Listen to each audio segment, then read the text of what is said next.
Ayan ho, tingnan naman ninyo. Ay katatapos ko lang ho doon sa kabila at ang dami ko din pinalansya at nilabhan. Away pagdating din ay kadami pa rin ay kainaman. Diyos ko po ay para ako inintay laang talaga eh. O ayan. O ayan at sinampay ko na. Diyos ko, kainaman. O ayan, pagkakadami na naman labahin ako'y umay na eh. Diyos ko. Ay naman.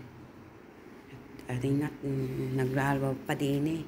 At kadami pang, ayan, at ako'y nagwawashing pa rin din eh. Oh, ayan. Nagwawashing, aba.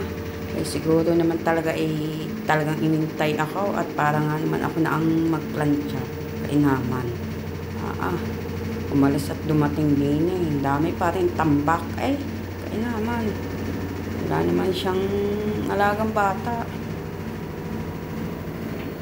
Ang amo naman ay umalis. Abay, tambak pa rin eh. Ang palansyahin. Tingnan daw ninyo sa loob. Pakita ko sa inyo ha. Ayan, yan ay palansyahin din. Diba? Tapos ayan, ayan, tambak. Ay sa mga bata. Ako pa ang gagawa niyan. Ayan, kita ganinyo. Tambak ang palansyahin.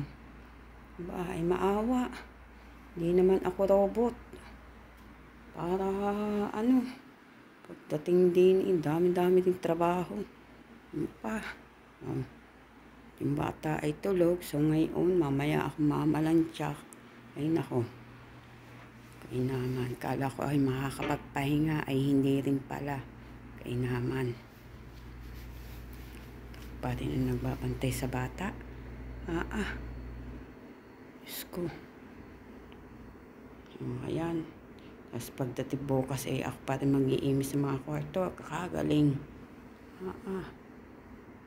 Kainaman. Ayan.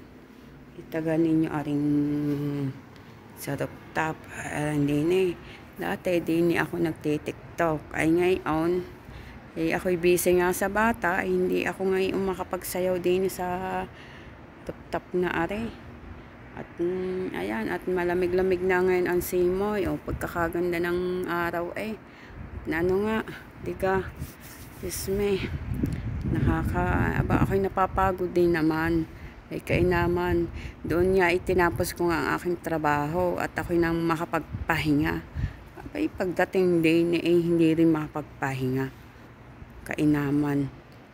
Sino ka namang hindi maano noon? Diyos ko po.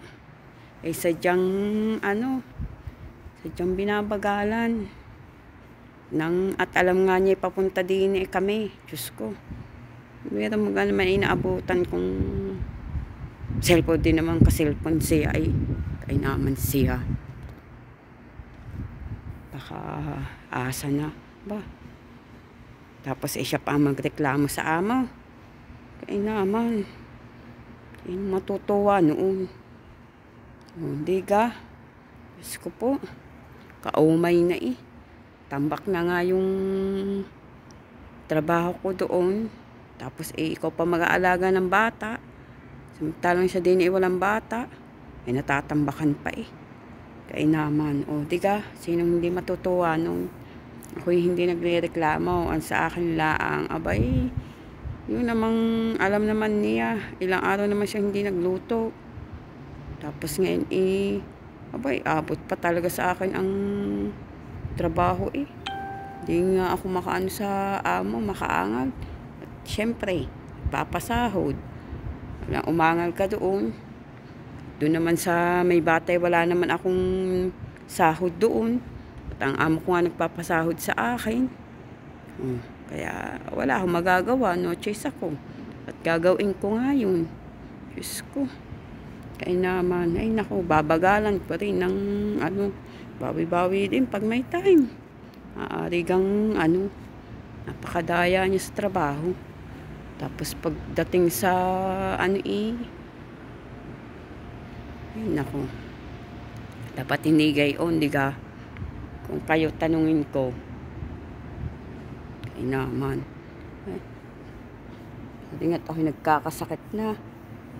Tapos ewan ko baga dyan sa amo kong yan. Kaya nako, sahan yung talagang di na ako babalik sa mundong ito. Abay, lahat sa iyo patatrabaho. Buti sana ako lang mag-isa. Mas gugustuhin ko pa. Kakayamot Tiga, gugustuhin ko pang mag-isa. Kaysa para sa nag-aasahan. Ayan, kita ka ninyo. Inag na namang piyesta. Diyos ko po. Ayan, kakadami. Naku, hindi ko po aanin yan. Ayan, at patapos na din yung winawashing doon. Ayan po. Siguro tapos na. Ayan. Ayan, 1 na lang. At tapos na nga. At Diyos ko po. Nakakapagod din kaya. Ayan, tapos na ho siya. So, hanggang dito na lang guys. Thank you for watching. At ako po ay magsasampay muna. Bye-bye everyone. God bless. Ayan, love you all. Kung hindi ka pa nakaka-subscribe sa YouTube channel of Hakulab, click on the bell pa updated ka sa aking buhay. Bye-bye.